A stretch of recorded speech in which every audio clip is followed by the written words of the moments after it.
আসসালামু আলাইকুম। আজকে আমি ট্রান্সফরমেশন সেন্টেন্স নিয়ে আলোচনা করব। ট্রান্সফরমেশন সেন্টেন্সের অর্থ হচ্ছে বাক্যের রূপান্তর। অর্থাৎ একটি বাক্য থেকে অন্য একটি বাক্য, ওই বাক্য থেকে অন্য একটি বাক্য তৈরি করতে কিভাবে এই বাক্যটি তৈরি করা যায় সেই কৌশলটি আজকে আমরা গ্রামেটিক্যাল রুলস এর মাধ্যমে এই বিষয়টি সম্পন্ন করব। Transformation sentence affirmative two negative করার নিয়ম হচ্ছে বাক্যে যদি এই শব্দগুলো থাকে, যেমন অনলি বা অ্যালন। বাক্যে যদি অনলি বা অ্যালন থাকে তখন ব্যক্তি বোঝালে, ব্যক্তি বা সৃষ্টিকর্তা বোঝালে, নান বাট বস্তু বোঝালে নাথিং বাট, এবং সংখ্যা বোঝালে নট মোর দ্যান অথবা নট লেস দ্যান, এই শব্দগুলো ব্যবহার করতে হয়।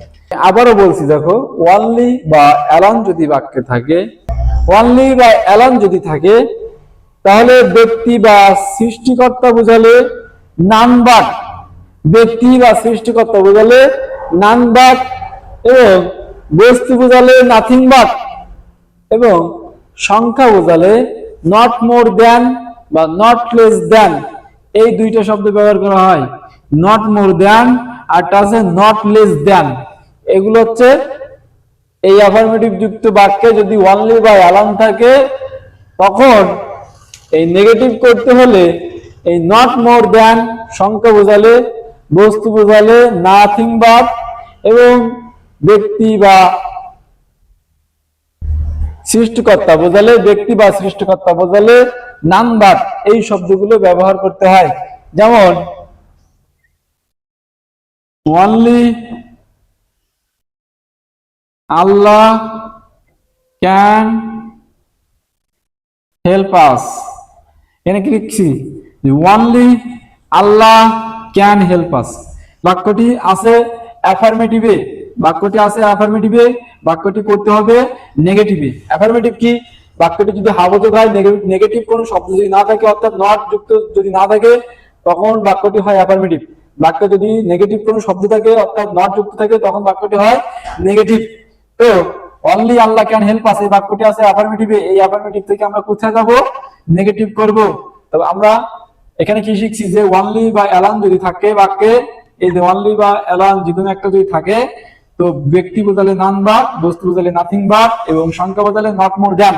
এখানে দেখো এই অনলি পরিবর্তে তাহলে এখানে আল্লাহ বোঝাচ্ছে, তাহলে আল্লাহ একটা সৃষ্টিকর্তাকে বোঝাচ্ছে, একটা ব্যক্তিকে নির্দেশ করছে। তো সেই জন্য আমরা স্রষ্টাকে নির্দেশ করছে। নান বাট এই অনলির পরিবর্তে কি ব্যবহার করলাম? এই যে নান বাট, অনলির পরিবর্তে ব্যবহার করলাম নান বাট, আর বাকি অংশটুকু যা আছে তাই বসে যাবে। None but Allah can help us, none but Allah can help us. Only Allah can help us, একমাত্র আল্লাহ পারে আমাদের সাহায্য করতে।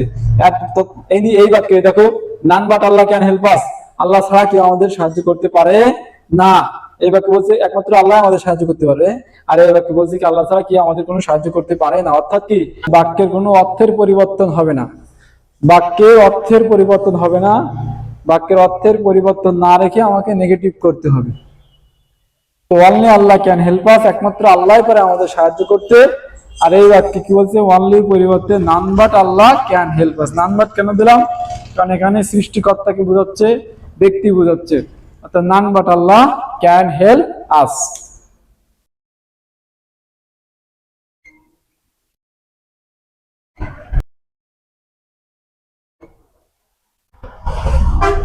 অনলি বাই অ্যালান থাকে তখন বস্তু বোঝালে,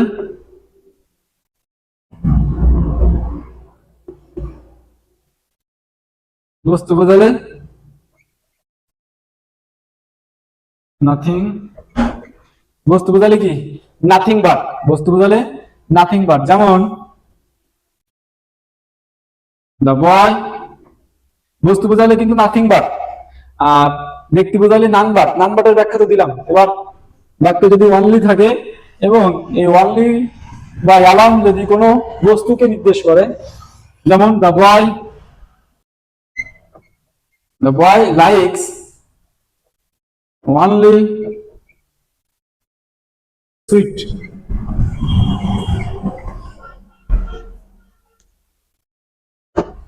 the boy likes only sweet, একমাত্র বাচ্চাটি কি পছন্দ করে? মিষ্টি পছন্দ করে। The boy likes only sweet, একমাত্র বাচ্চাটি মিষ্টি পছন্দ করে। এখানে অনলিটা কাকে নির্দেশ করছে? এই যে মিষ্টিকে নির্দেশ করছে। The boy likes only, the boy likes only sweet, মিষ্টিকে নির্দেশ করছে।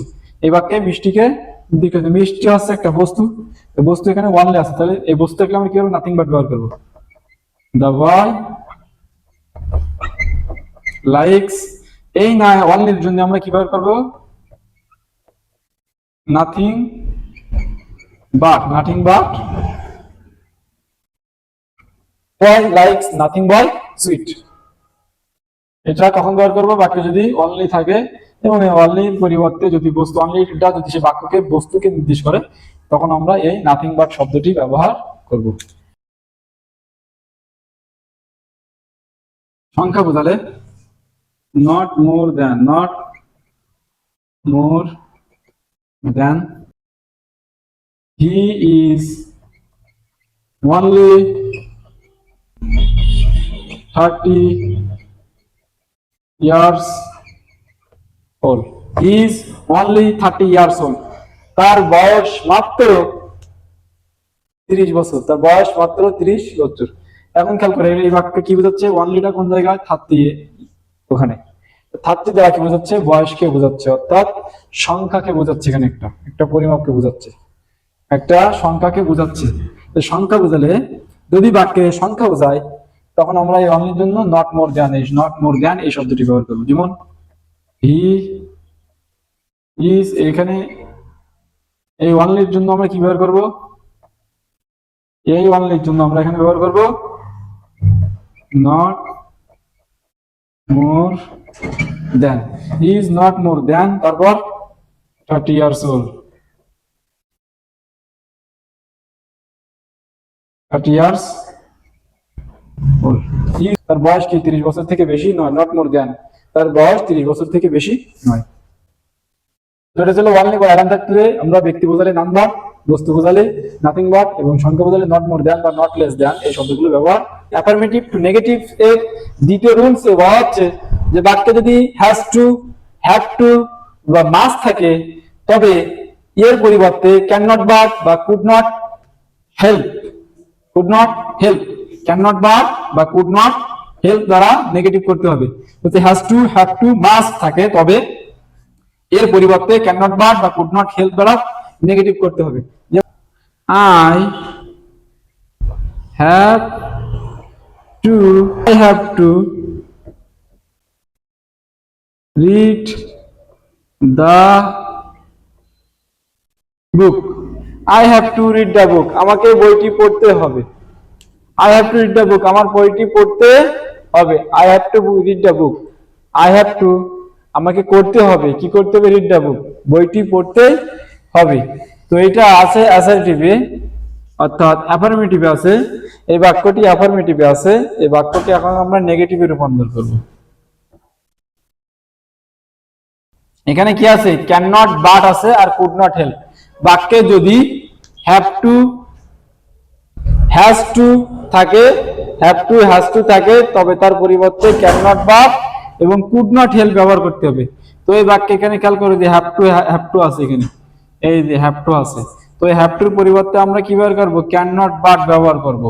তো এখানে কি করতে পারি তাহলে?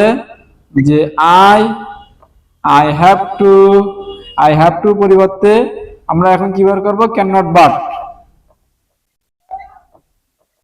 Can not but, I have to can not but, তারপরে বাকি যা আসে তাই। Read the book. এই বাক্যে কি করলাম? যে বাক্যে যদি হ্যাজ টু, হ্যাভ টু বা মাস্ট থাকে, তবে এর পরিবর্তে ক্যান নট বাট বা কুড নট হেল্প ব্যবহার করতে হবে। তবে কুড নট হেল্প যদি ব্যবহার করি, এই কুড নট হেল্প যদি ব্যবহার করি, তখন এই মূল ভার্বের সাথে আইএনজি করতে হবে। যদি কুড নট হেল্প ব্যবহার করি, তখন এই মূল ভার্বের সাথে আইএনজি করতে হবে।